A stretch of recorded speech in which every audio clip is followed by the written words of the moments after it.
Hello, everyone. Today we'll be talking about eyewitness memory. And this is one of the most important areas where psychological science has contributed to our understanding of the legal system.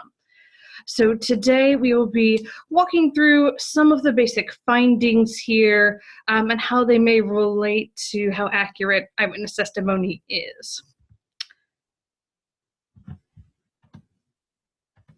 Just a reminder that if you haven't done so, you should go and watch the video first. And you may want to go ahead and complete the related assignment along with it, although certainly you can do that later on. But make sure that you do go and watch that video first before continuing on with this lecture. So the clip for this is posted on Blackboard. So eyewitnesses are an important part of the legal system. Approximately 75,000 defendants are implicated by eyewitnesses in the US every year, but unfortunately, eyewitnesses make mistakes, as you will have known if you watched the video. So there was a study done where they found that 75% of the first 218 people exonerated on the basis of DNA data. So once we had the technology to use DNA to check things like blood or other fluids. So 75% of those people exonerated had been mistakenly identified by an eyewitness. 88% of in another study, 121 exonerated prisoners who were wrongly sentenced for rape were victims of faulty eyewitness testimony. So since 1989, over 270 people imprisoned for crimes like murder or rape had been exonerated as of 2011. And eyewitness memory was the #1 reason people who are wrongly convicted and were exonerated by DNA.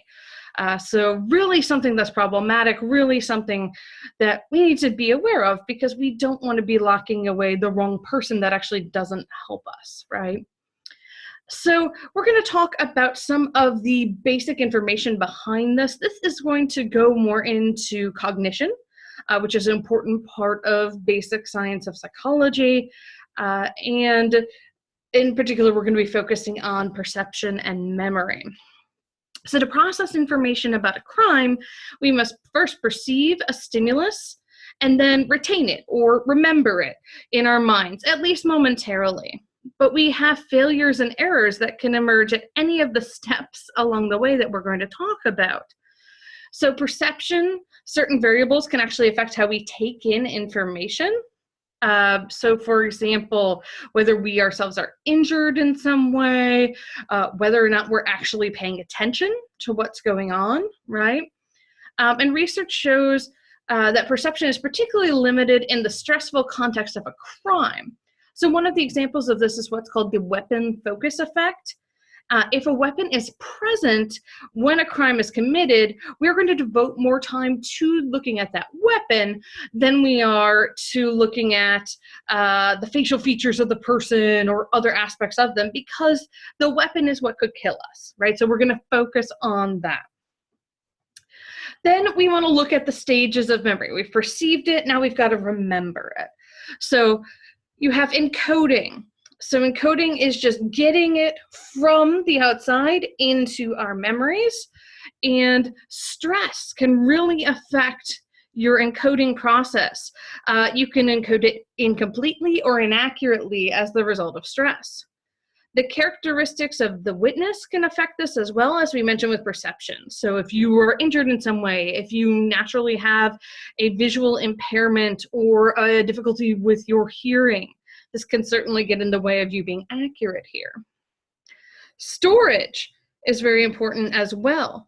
So memory fades as the retention interval, or how long we've been holding something in our memory, increases. Maybe one of the best representations of this I've seen is in the film Inside Out, the Pixar film, and how they show that there are workers who go through the memories and kind of get rid of the ones that they feel like aren't needed anymore. And post-event information can alter the memory of the event. So if you talk to someone else who saw the same crime, you might start thinking of it in the same way as that person rather than the way you yourself saw it. Or other things, telling the story over and over. It's a fish story, right? Things get bigger. The person wasn't 5'10", they were 6'2", right? And then viewing photos of suspects after witnessing a crime can impair an eyewitness's ability to recognize the perpetrator's face in a lineup, because now they have what's called interference from those new pictures that they've taken in. And then retrieval. This is something that I think is overlooked, but to me is one of the most important parts of memory. You can encode it and store it all you want, but if you can't retrieve it, if you can't get it out to use the information when you need it, that's going to be a real problem. So the wording of questions as we interrogate a witness or a suspect can influence retrieval. So asking, "What was the man with the mustache doing to the boy?" is very different than just asking, "What did you see?" Another question, "Was the man's shirt blue?" For example. Better to ask something like, "What color was his shirt?" And then unconscious transference is another idea here, that victims may pick from a lineup someone they've seen before or who looks like someone they've seen before, but in another context. This is not actually the criminal. There's just essentially familiarity. And so you pick that person out because you're like, yeah, that must be them because they look familiar. Now, how do we do research in this area? Because as I mentioned, we're doing a lot of research. The basic psychological science is contributing here. So our experimental methodology here is where the researcher is going to manipulate some variable, so the presence or absence of an instruction to the witness as they look at a lineup, for example, and measure its effect. So the likelihood of choosing someone or choosing the correct person out of the lineup. So an advantage to doing an experiment in this way is that it can establish cause and effect relationships. You manipulate this one thing, the instructions, you see differences between the two groups. A disadvantage is that the experiment may lack what's called ecological validity. Essentially, it doesn't apply in the real world setting. You're in a false setting. It's not going to be the same as when you want to get this right because this person committed a crime against you, right? Archival analysis is another way we do this. This is records review. So after the fact examination of actual cases that had eyewitnesses, so again, examining choices from lineups could be examined here. So advantage is, again, you have ecological validity. You're looking at real life cases, but a disadvantage is that you can only document what happened in those particular cases, and you can only document what happened, right? And it doesn't really explain why what happened. There are many different things that can influence eyewitness testimony accuracy. So Wells in 1978 created a taxonomy to categorize variables. So he talked about system variables. These are factors that are under the control of the criminal justice system.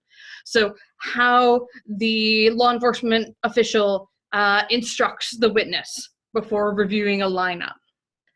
Estimator variables are factors beyond the control of the justice system and whose impact on the reliability of the eyewitness can only be estimated.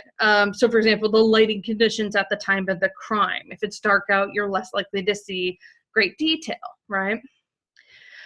And then there are post-diction variables. And we're going to get back to these other estimator variables in just a second. But post-diction variables do not directly affect the reliability of an identification, but it's a measurement of some process that correlates with reliability.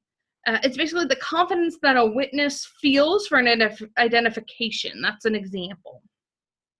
So going back to some of these examples of estimator variables, one of these is the other race effect. So eyewitnesses are usually better at recognizing and identifying members of their own race or ethnic group than members of another race or ethnic group. And there's a couple reasons why this may occur. One is the physiognomic variability. So these are our cognitive interpretations of what we're seeing. And then there's in-group and out-group differences. So these are social interpretations, feeling like every one of them looks the same. You might have heard people say that. Clearly, we know that's not true, right? But people will sort of feel that way, and this is why you will get misrepresentation of someone who's another race. The gender of the eyewitness, there's no clear evidence that one gender is superior to the other in identifying people from lineups. And the age, though, can make a difference. So older eyewitnesses and children make more errors than younger and middle-aged adults. So they're more likely to choose someone, for example, from a lineup when their culprit isn't even in the lineup. So real quick, there are ways we can control the system variables, or at least the impact of them in an eyewitness scenario. So system variables are the factors in an identification which the justice system has control over, just as a reminder. And basically, we need to ensure that these procedures are unbiased. And so this is what's happened within the field. And again, largely because of the influence of research done by psychologists and other social scientists. So interviewing eyewitnesses. In a standard police interview, one relies on a predetermined set of questions with little opportunity for follow-up. So psychologists instead created what's called the cognitive interview to help police gather information. So the psychologists here were Ronald Fisher and Edward Geiselman. And in this type of interview, you first are going to develop rapport with the witness, ask the witness to provide a narrative account of the event. Then you're going to go back and probe for details with specific questions. It relies on a set of cues for memory retrieval. So you might ask the witness to form an image of the situation, recollect sights, sounds, smells, kind of getting all those senses in, physical conditions, and the emotional reactions that they witnessed or experienced at the time. The witness will reconstruct the crime from different perspectives, and they are discouraged from guessing when uncertain. If they're like, oh, I don't know, but maybe, the interviewer says, no, don't guess, just tell me what you know. When the witness has mentally reconstructed the event, the interviewer asks for a detailed narrative, and then again is going to use these follow-up questions to probe for more specifics. Questions are designed to be neutral and non-leading, and witnesses are sometimes asked to recall events in different temporal orders. So tell me the same thing, but from the end to the beginning, with different perspectives or from the viewpoint of different people. The cognitive interview has been shown to generate approximately 34% more detail than a traditional interview method, though it can also, as you can imagine, produce more incorrect details as a result. However, more recent research shows that it's better for obtaining useful information and for eliminating errors. Instructions to eyewitnesses, as you've probably guessed, as we've referenced it a couple times already, are very important. So an investigator should instruct the witness that the offender may or may not be present, whether you're doing a photo or an in-person lineup. Without this instruction, the eyewitnesses assume their task is to pick someone. So they're going to choose the person who looks the most in their mind like the perpetrator, or as we mentioned before, maybe someone who just looks like someone they've seen before. Whereas if you say the person might not be here, they feel less pressure to choose someone who might be incorrect. And then fillers are really important. When choosing fillers for a lineup, you want to find people who generally match the witness's description of the suspect. You want to ensure the suspect doesn't stand out so much that the person's not like, oh yeah, that person. Then you want to look at lineup presentation methods. So in a traditional lineup, eyewitnesses see the suspect and the fillers simultaneously. In what's called a simultaneous presentation. So they have to make a relative judgment. Which of these people looks most like the suspect? An alternate procedure is to show suspects and fillers sequentially, a sequential presentation. The witnesses then makes a decision about each member of the lineup before they see anyone else. Does this look like the person or not? So they make an absolute judgment. Sequential lineups result in fewer identification attempts, so both mistaken and accurate identifications are reduced. So they are less likely to misidentify, but they're also less likely to accurately identify. So why? Why are there mistaken identities in simultaneous lineups? Well, as long as the perpetrator's there, this process works pretty well. But if the actual culprit isn't shown, a positive identification might still occur because, again, there's always going to be someone who looks the most like the culprit. In a sequential lineup, you're comparing each photo to your mental image of that perpetrator. And on that basis, you're deciding. So it's a little bit better. Then the other important thing to look at is the influence of feedback. It's best to have the lineup administered by someone who doesn't know who the suspect is, so they can't inadvertently give it away. A lineup administrator's knowledge can affect the likelihood that eyewitness will choose someone from the lineup and the confidence that the eyewitness is attached to that choice. Witness confidence is not actually a strong predictor at all of whether the witness's information is correct. Asking witnesses to provide a statement of their degree of certainty before giving them any feedback can be an effective way to eliminate the problem of that false confidence. You want to avoid confirming feedback. Yep, you chose the right person. Because if eyewitnesses receive such feedback, this increases the certainty in their individual identifications compared to eyewitnesses who receive no such feedback. And again, they could be confident in identifying the wrong person. So now what I'm going to do is I'm going to show you a really brief clip of an accident. And then I want you to just pause this video real quick, and I'll put a little pause in here and write down what you saw.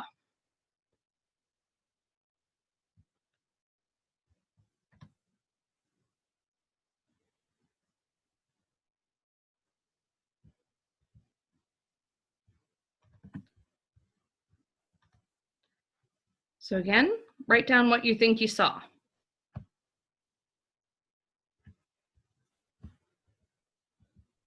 Real quick, I'm going to show it to you again.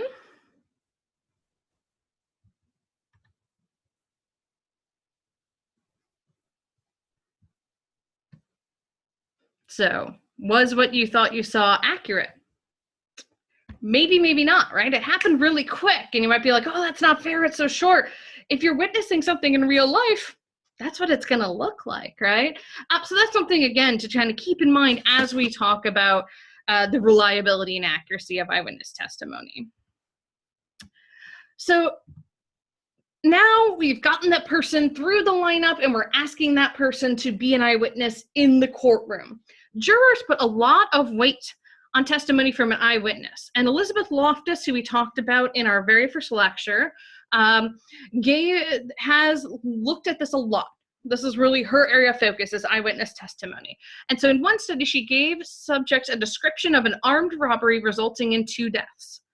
And in one scenario, they had circumstantial evidence only. And the other scenario, they said there was an eyewitness identification. And these were, again, hypotheticals. No one was going to be convicted.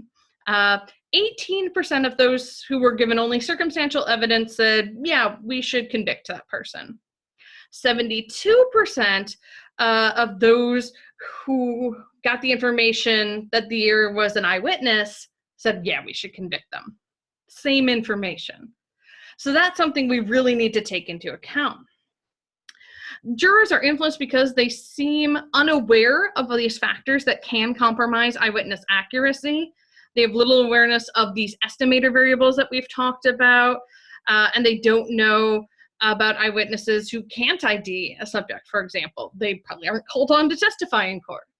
And jurors pay attention to factors, including the confidence with which an eyewitness testifies, that we just talked about doesn't necessarily mean you are accurate.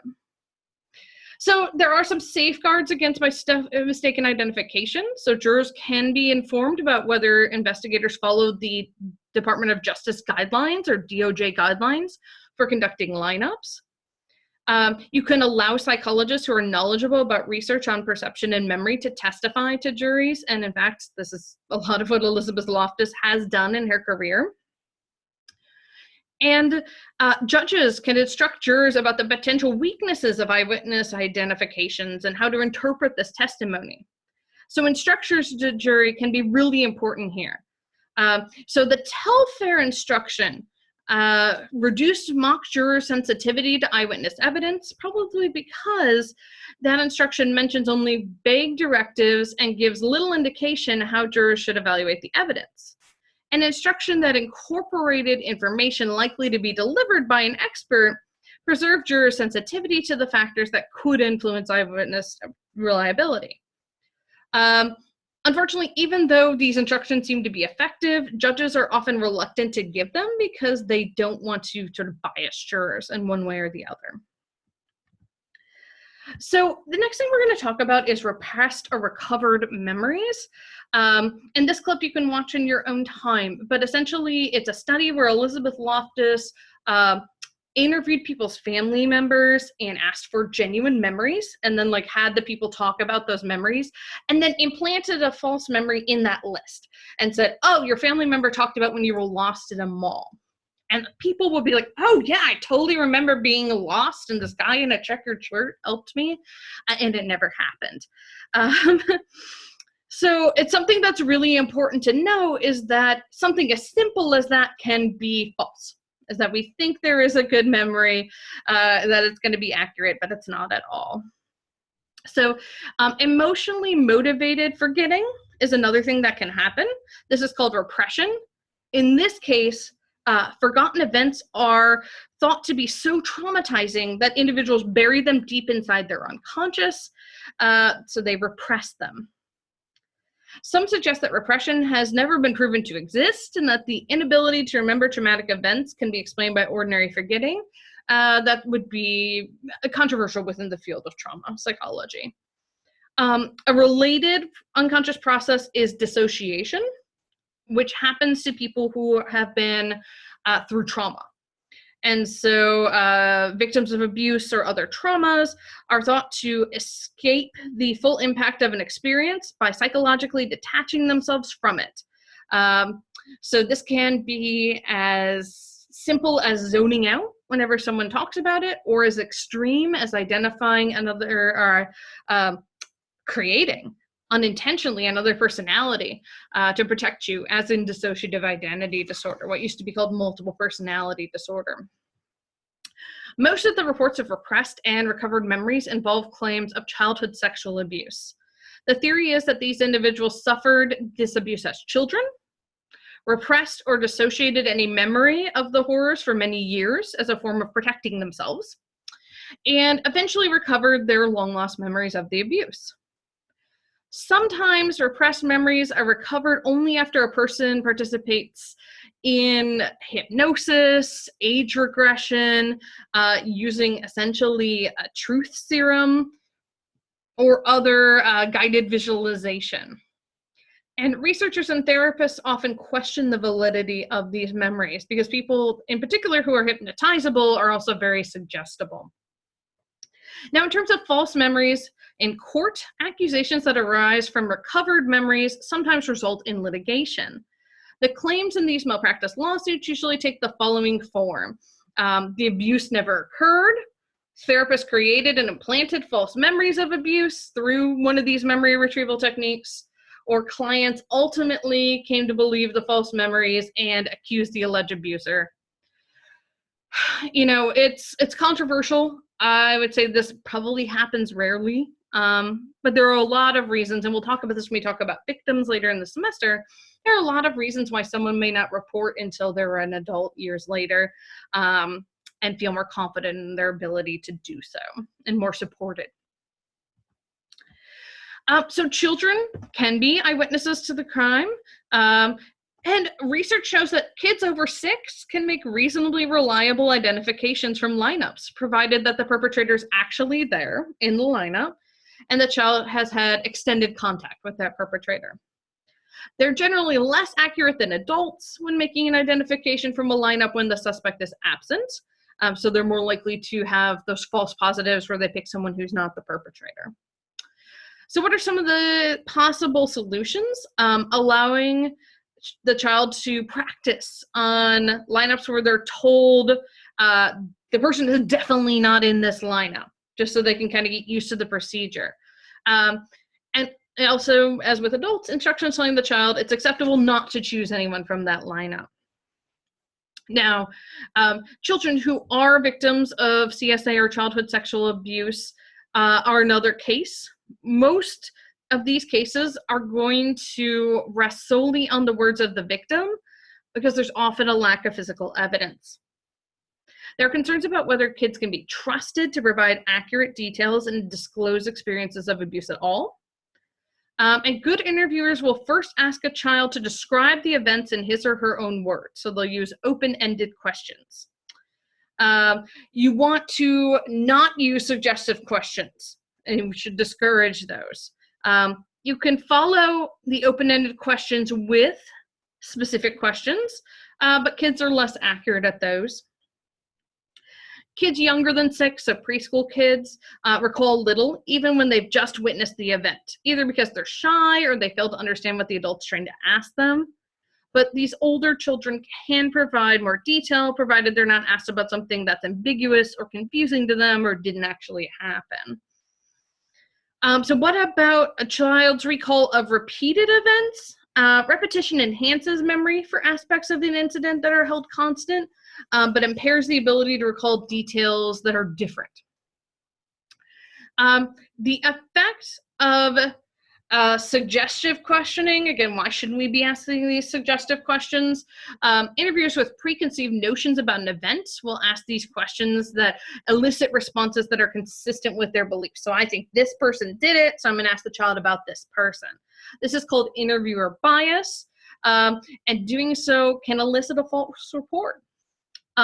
Social influence can also play a role in these interviews.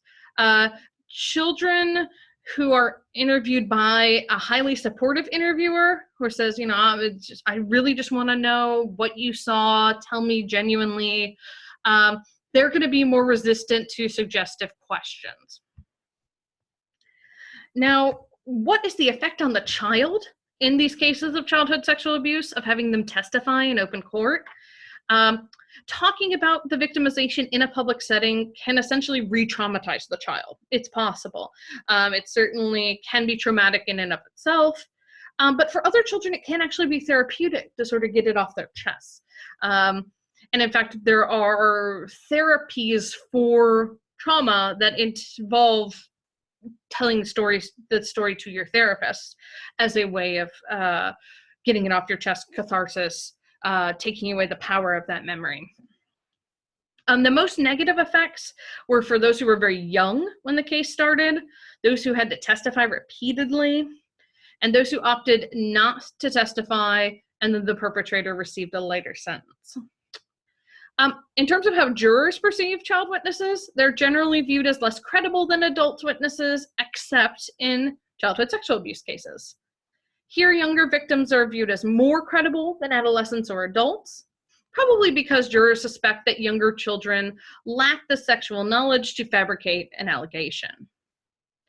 Now, in terms of procedural modifications, what can you do when a child is an eyewitness to try to help them out?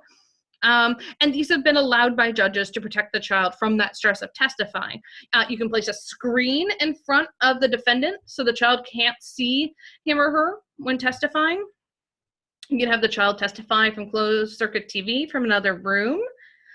You can have an advocate familiarize the child with the courtroom and have a support person, or in some courts, they're actually using a support dog to sit with the child during testimony. So lots of options there. Hopefully you found this interesting. Again, little road down the science of psychology and how it's helping things. We'll talk a little bit more about that in the second part of this particular module.